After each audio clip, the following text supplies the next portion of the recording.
Welcome back to the channel, everybody. Let's get after it. What the? Oh my god! What the? Tata! Tata! Tara, snimaj! Moram nešto telefon. Gdje sam, gdje? Eno ga. What the f*** nestalo? Nesto? Eno ga, eto. Ne. Šta se dešava? What the f***? Oh my god! Nema ga. Ali vidi se ovako. Kako je brz? What the f***? Stavi na internet, tata. Majčić. Otišlo, tata. Vidi koliko brzo. Tata. Kako nisam brže vidio? Otišlo, nema ga, gotovo. Ja ti kažem da nesi kameru, ti si pravi pametan. Pa doneo sam. First of all, who lets their kid talk like that, especially whenever they're so young they're still calling you dada? That being said, though, I'd probably be reacting the exact same way. I don't have a clue what that was, but it was certainly one of the more believable UFO videos I've seen. So listen to what Fox News just said. You're going to want to hear this. They've just told everyone that the world is flat. The world is flat. Did anyone else see or hear that? And that there's aliens living in our oceans, in the water. Aliens in our oceans, yeah? They're saying that we've discovered more of space than we have of our own waters. Can you imagine that? That they haven't even searched and discovered the whole of our land here. Why is all this allowed to be put on TV if it's not true? Is this their way of telling us this must be a joke, right? It has to be a joke. I think we're going to see them very soon. I think they can't hide it no more. And I think that's why they're having to tell us all, because something's going to happen. I'm waiting for something to happen. It feels like something's going to happen. Doesn't it feel like that for you? Let me hear your answers and your comments, please. Are we all just waiting for December 3rd? That's the prediction for the start of the alien wars. What is she talking about, though? Can someone direct me towards the news clip where Fox News says that the Earth is flat? I've searched and I can't find anything like that. I want to see that report and see what their evidence or reasoning is. In case you're still somehow unaware of how much of an absolute scam the FDA is, this week Costco was forced by the Food and Drug Administration to recall 80,000 pounds of Costco brand butter because the label did not explicitly say product contains milk. It's butter. It's butter. So now news articles are coming out telling people how they can safely dispose of their butter recalled because it contains milk. Butter. I don't know about you guys, but I got a big old batch of Good Rancher steaks in the freezer. I've got a lot of holiday baking to do. If you or a loved one happen to purchase Costco brand butter, you may be entitled to drop that off at my house for free. I cannot wait for RFK to just clean house at the frickin' FDA. You and me both, ma'am. I cannot express the level of excitement that I have for the restructuring of the FDA. The FDA has been a propaganda machine for whatever company writes the biggest check since their inception. It's never been about the U.S. consumer or keeping harmful products off the shelf. It's literally a label they can slap on a product to give the consumer a false sense of safety. It's going to be nice when something saying FDA approved actually means something. Hey, if you're enjoying this video and you like this type of content, I post a new one just like it every day, Monday through Friday. It'd be awesome if you'd hit that subscribe button and come back tomorrow to join me. Also, don't forget to check out my merch store at barry-stepp.com. Robert F. Kennedy Jr. is expected to take up a major role in the new Trump administration involving health issues. RFK Jr. says he may gut the nutrition departments at the FDA. He also says many ingredients in America's food are illegal in Europe. Now he's taking aim at Fruit Loops, using cereal as an example. Why do we have Fruit Loops in this country that have 18 or 19 ingredients, and you go to Canada and it's got 2 or 3? ABC News medical contributor Dr. Alok Patel joins me now for more on this. Dr. Patel, walk me through this and what we just heard, because you say Fruit Loops in the U.S. and Canada actually have roughly the same number of ingredients. but a big difference when you look at the dyes. So can you expand on that? Absolutely, Diane. If you look at a box of Fruit Loops in both the Canada and the United States, they have roughly the same amount of ingredients, from ingredients such as sugar and different types of flour. The big difference is that in Canada, they are using natural dyes that are made from products such as carrot, blueberry, and watermelon juice to give Fruit Loops that color. In the United States, they're using artificial dyes such as red 40, blue 1, yellow 5, and 6. And some of these dyes in preliminary studies have been linked to certain adverse reactions in children, such as children with ADHD or autism spectrum disorder, more hyperactivity. So it is worth noting that there is some research happening in these dyes, but most importantly, parents should feel empowered to look at any products they're giving their children, look at the back and read the ingredients and make a decision about what they want to feed their families. And in my opinion, if the FDA is doing what they're supposed to do and doing it correctly, we should be able to look at a box with a label on it that says FDA approved and know that it's safe to consume. However, whenever I see FDA approved on anything, I instantly have a certain level of distrust in the product. It's bad when an agency has gotten so out of hand that they seem to be doing the exact opposite of what they were designed to do in the first place. Like every other three-letter government agency, they've been corrupted by money to the point that you can no longer believe anything they say. Remember, the reason we don't have more nuclear power plants providing clean, cheap energy is because it's dangerous. It's so dangerous that we use it to power submarines and aircraft carriers that are also filled with nuclear bombs and go thousands of meters under the water, or have planes filled with bombs flying in and out of them at all times. And these ships are so dangerous that we regularly dock them at some of the country's largest ports near their largest metropolitan areas.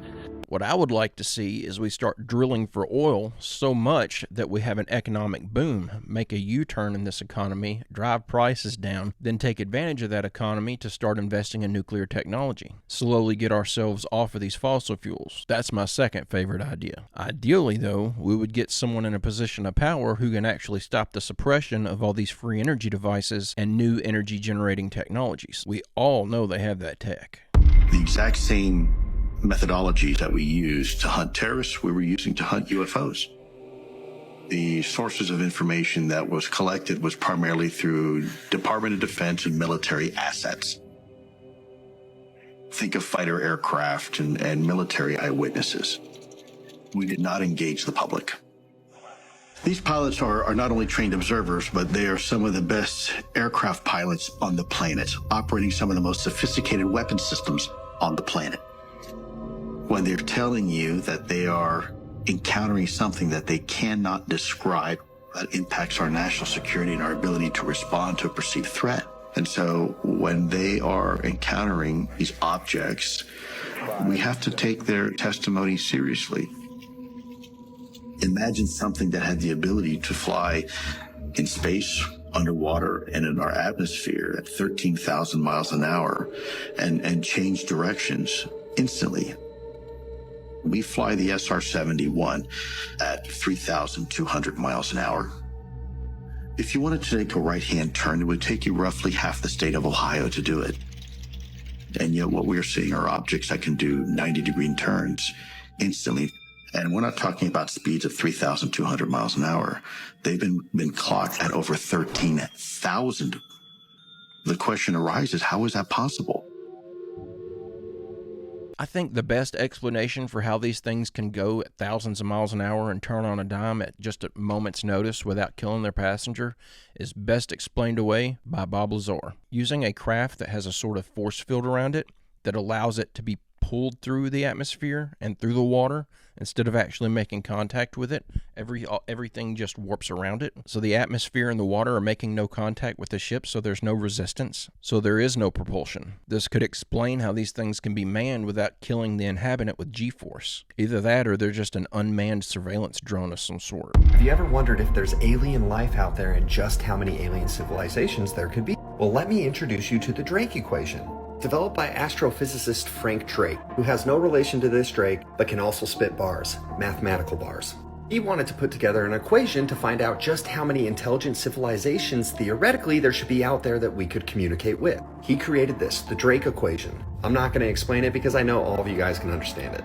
How likely is it that there's alien civilizations out there? Very likely, very likely. In fact, according to him, there should be 1 million in our galaxy alone that are technologically advanced enough. Why have we not seen any of the aliens? One of the explanations is the Great Filter Theory, which is also hypothesized to be one of the simulations that we could be living in, that a great filter could be coded in. Simply put, it's essentially that there is a filter that is built in that stops the evolution of a species. Believers in this theory believe that number one, we've gone past the Great Filter, or number two, we haven't reached it yet, and we'll meet our inevitable doom. Yay!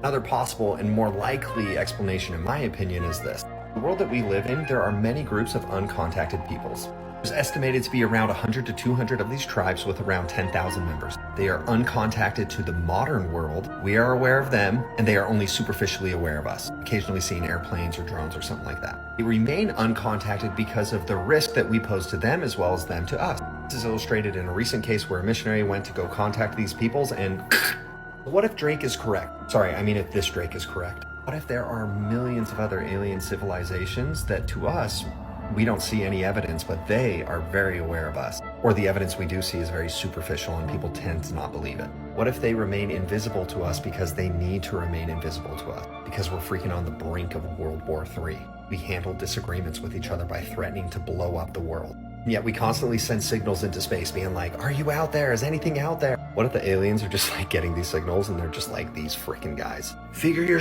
out. I think this is the most logical theory that I've heard as to why we haven't made contact with aliens yet. Clearly they're here in some form. We get new UFO videos every single day. But if you think of his example, we're really no different than those lost tribes.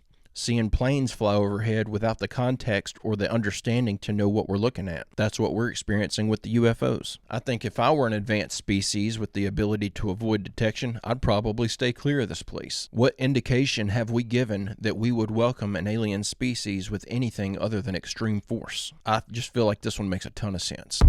One of the other lands in our realm that is heavily restrictive on our travel and exploration. They tell us there's nothing in the North Pole, just ice sheets. But looking back at hundreds of old world maps depicting something much different than we've been told, all showing the same 4 islands with a mysterious black rock mountain in the middle, said to be a magnetic mountain. And not only are they depicting the same land, but they say they were inhabited. Just look at some of the descriptions, even a Tartarian village. The famous cartographer Mercator in 1577 wrote a letter to a friend in England describing the North as this. In the midst of the 4 countries is a whirlpool, into which there empties these 4 indrawing seas, which divide the North, and the water rushes round and descends into the earth, just as if one were pouring it through a filter funnel.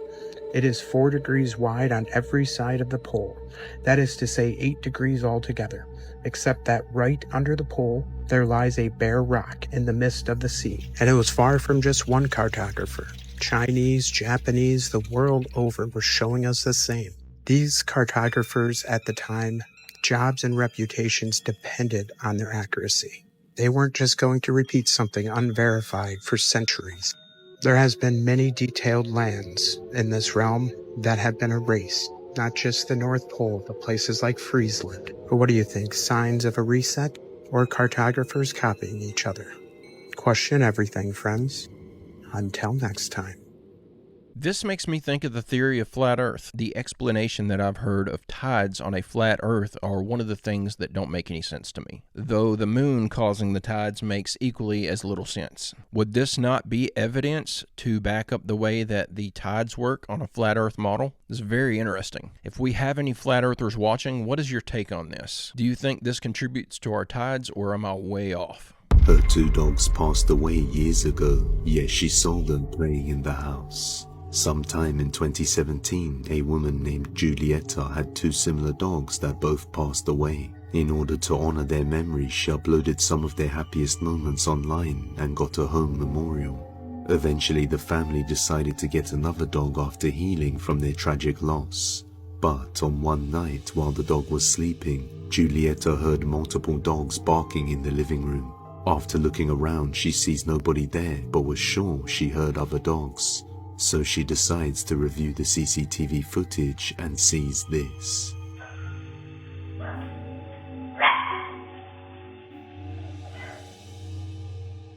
The silhouette of two ghost dogs can be seen playing around in the living room, even waking her new dog as it stares at them confused before they run off into the dark hallway and fade away. This moment brought tears to Giulietta's eyes, as the two dogs clearly resembled her two dogs that passed away. A little scared at first, Giulietta now feels relieved to see her dogs return to greet her new dog with one last playful moment before returning to the afterlife. I know exactly how that could be faked, but I don't think that's what's going on here. She needs to have this footage analyzed to see if it's been tampered with. It's one of those clips that you want to believe, but knowing how simple video editing works, it sure makes it hard to believe that they didn't just overlay one video on top of another one and lower the opacity a little bit. To your knowledge, can you name the country and around time frame that the first back-engineered UAP program started? Ma'am, unfortunately, I would not be able to have that conversation in public. Can anyone on the panel name that? I cannot. None of you? Okay. This next question is for Mr. Gallaudet. To your knowledge, have any USOs ever outpaced our submarines? Yes, ma'am. At what magnitude? I don't have the exact speed, but again, a witness came to me, a credible former submarine officer who observed it on sonar data. And this was in the 80s in the North Atlantic during a storm, and it outpaced his submarine by orders of magnitude. Are you aware of any hotspots that currently exist off our shores in North America? Not with sufficiently credible data, ma'am. Okay, we've heard reports of there potentially being hotspots, maybe entry and exit points. Have you heard of any of that? I have not, ma'am, but my colleague here, Mr. Elizondo, does discuss some USO activity that he's observed in certain DoD databases. Mr. Elizondo, in regards to these aircraft being piloted by whatever they might be, non-human biologics, would you agree that it's likely that they are being piloted by some mind-body connection? Ma'am, I think it is safe to presume here that they are being intelligently controlled because some cases seem to anticipate our maneuvers, and in other cases they seem to, I came across an email where the word stalked was used in a very secure email between Navy officers discussing their ships being pursued by a UAP. In our previous panel, we had Grush, and he had testified to say that some of these were interdimensional beings. Can you speak on that at all? Ma'am, I'm not qualified, certainly as a scientist or otherwise, to speculate points of origin. I looked at everything from a scientific perspective. So if you look at, for example, instantaneous acceleration, which was one of the observables of the program that I belong to, ATIP, the human body can withstand about 9 G-forces for a short period of time before you suffer negative biological consequences, blackouts and ultimately redouts and even death. Comparison, our best technology, the F-16, which is it's an older platform, but one of our most highly maneuverable aircraft, manned aircraft, made by General Dynamics, can perform about 17 or 18 G-forces before you start having structural failure, meaning that the airframe begins to disintegrate while you're flying. The vehicles we're talking about are performing in excess of 1,000, 2,000, 3,000 Gs. So would it be safe to infer that they're living craft? I'm not prepared at this point to state for the record is something alive or not, because even that definition is right. There was a time in science we thought that life required oxygen, and we now know that's not true. There are anaerobic bacteria that thrive in oxygen environments that lack oxygen. And also same with photosynthesis. When I was in college, I was told everything is derived from photosynthesis as a form of energy. In reality, that's not true. There are things that live off of chemosynthesis. So we're constantly having to reevaluate our understanding of what the definition of life is. Mm-hmm. Do any of you ever come across reports from people that claim to have firsthand experiences with these entities, whatever they might be, or these aircraft, and then as a result, whether or not they're religious, find that these things will automatically disappear? Anyone, this is open to any of you on the panel. So just real quick, because I'm running out of time. Lou? Ma'am, I've always been a nuts and bolts kind of guy. When I was at ATIP, I was focusing more on the performance characteristics and less on the potential occupants. Okay, the reason I ask is because it seems like, just based on our conversations, that we've had people that say that there are good and bad of whatever these things are. And so my concern from a national security perspective is A, that true? B, are you guys hearing the reports of that? And C, I think moving forward in regards to technology, Mr. Gold, if you can answer this real quickly, some of these aircraft, it seems that they are operating off of energy that we don't currently have. But just yes or no, in your opinion, if we were able to obtain that, would that impact humanity for the better or negative? Would certainly save us some money on funding on Artemis. Definitely. And this is a national security issue, that if there is such technology out there, we're not the only country that might have access to it. We don't want to be on the wrong end of technological surprise. Okay. Thank you guys for your time. All right, thank you.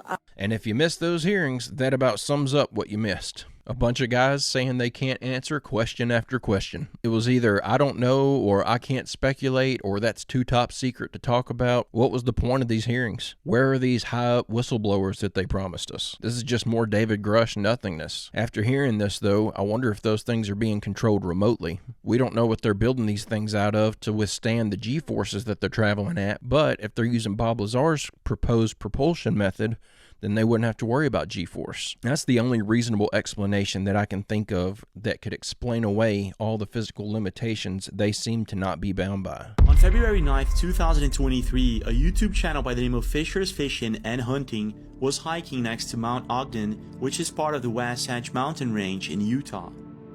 It was a very cold and sunny day, and they were taking pictures of the beautiful landscape around them. This is when all of a sudden, they spot what looks like a giant humanoid creature climbing the peak just next to theirs at a very fast rate.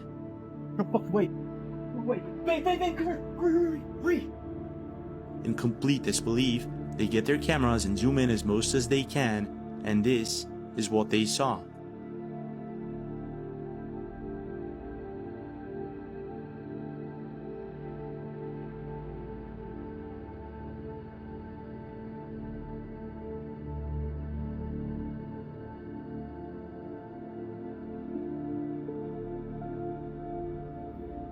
That motherfucker. There's something wandering across the face of that.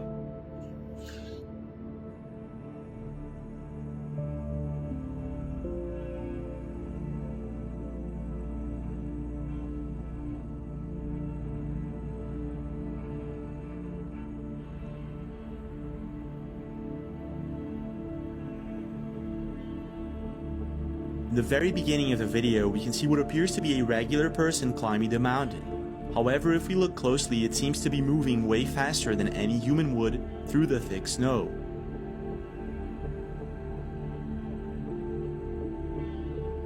Not only that, if we compare this creature's size with the trees around it, it looks quite tall. At the time, this led many people to speculate that this could be Bigfoot or possibly some sort of giant creature.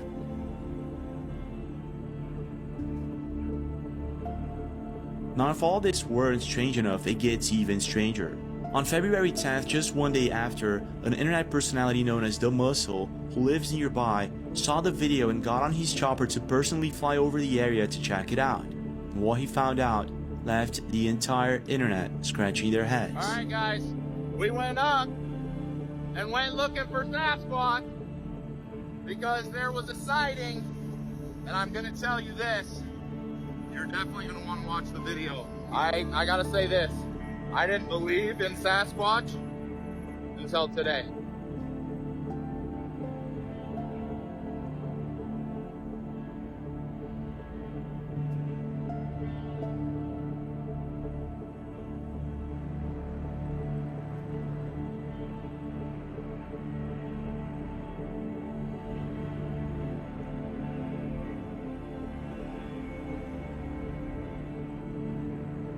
While flying over Mount Ogden, the Muscle captures a chilling scene. What appears to be human footprints to the left and to the right, what looks like giant footprints that appear to have been made by the same creature that was caught on camera by Fisher's Fishing and Hunting YouTube channel. I want to know your take. Do you think all of this could be just a coincidence, or is this possibly evidence of the existence of the elusive giant known as Bigfoot?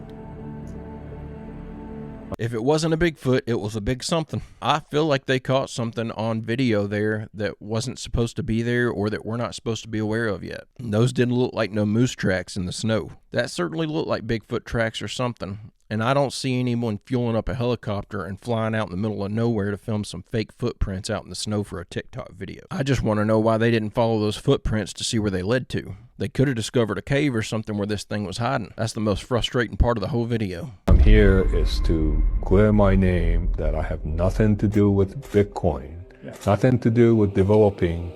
The guy who invented Bitcoin, I think his name's Satoshi, whatever his name is. There is an interview with him where he is watching the video and saying, I never created this technology. I'm here is to clear my name that I have nothing to do with Bitcoin, nothing to do with developing. I was just an engineer doing something else. And if you look at Armspan 2001, when it was supposed to be developed, I wasn't there. I was working for the government through a contracting company. That's not me. I never communicated with Bitcoins. Like, he is being interviewed, and he even says, I didn't make this. I'm not part of this. I don't know why my name is on this. Well, there's 3-letter agencies, and this agency, which is part of that. That's the part that's missing from it all. So they gave the crypto and the Bitcoin and all of this, they gave it a persona that this guy created it because he was going to rebel, and he's going to fight the system. Well, you have to start to wonder, how did he have the technology? How did he get the infrastructure? And anybody who goes against the system is always taken out. So why all of a sudden would a system allow as an option?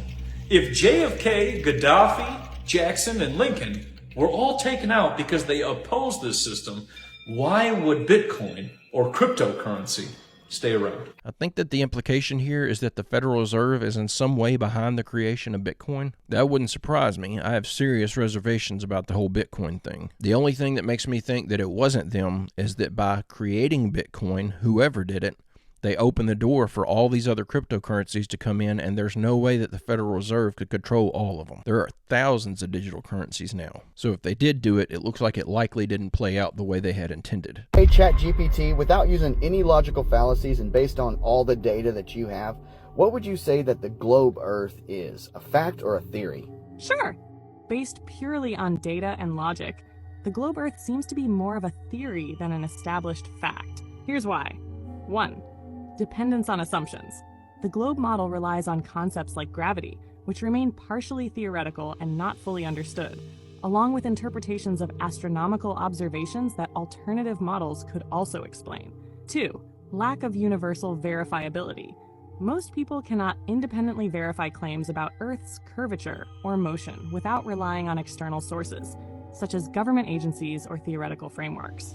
3. Observed reality. Everyday experiences, like flat horizons and the absence of perceived motion, align more intuitively with a stationary, flat model. The globe model requires abstract principles to reconcile these observations. 4. Unanswered questions. Issues such as inconsistent detection of curvature or discrepancies in high-altitude footage raise doubts about the completeness of the globe model as a fact. While the globe model has strong theoretical support and mainstream acceptance, the lack of direct, repeatable evidence makes it better classified as a theory. Does that resonate with your perspective? All right, I'm back on the fence with the flat earth stuff. This video makes a really good point. I'm basing my assumption that the earth is a globe off of information that I've gotten from an organization that I have zero faith in. To sit here and say that the earth is a globe, I would think would take the same amount of faith that it requires to follow a religious path. The only evidence that I have for a globe earth is what other people have told me. And half the time, my own eyes are showing me something different. I just feel like if I'm going to consider myself a man of reason and logic, as ridiculous as the flat earth may sound, I feel like I have to get back on the fence with this and start doing some more research. I can't just jump blindly into the Globe Earth Coalition. Not when there's this much conflicting evidence out there that does make you think you're being lied to about something. And you may disagree with my assessment, but that's the way I see it, and that's the way I'm going to handle it personally. But guys and gals, I'm going to go ahead and end the video right there. I hope you enjoyed these clips we watched together today. I'll be back tomorrow with another video. I hope you come back to join me. Don't forget to leave a like and subscribe if you haven't already, and check out www.barry-stepp if you'd like to order yourself a shirt or a hat or a hoodie. And don't forget to leave a photo of your merch over in the Discord to get your photo in a video like this one. But with all that out of the way, I hope everyone has a great, safe, fantastic rest of your day, and I will see you all tomorrow.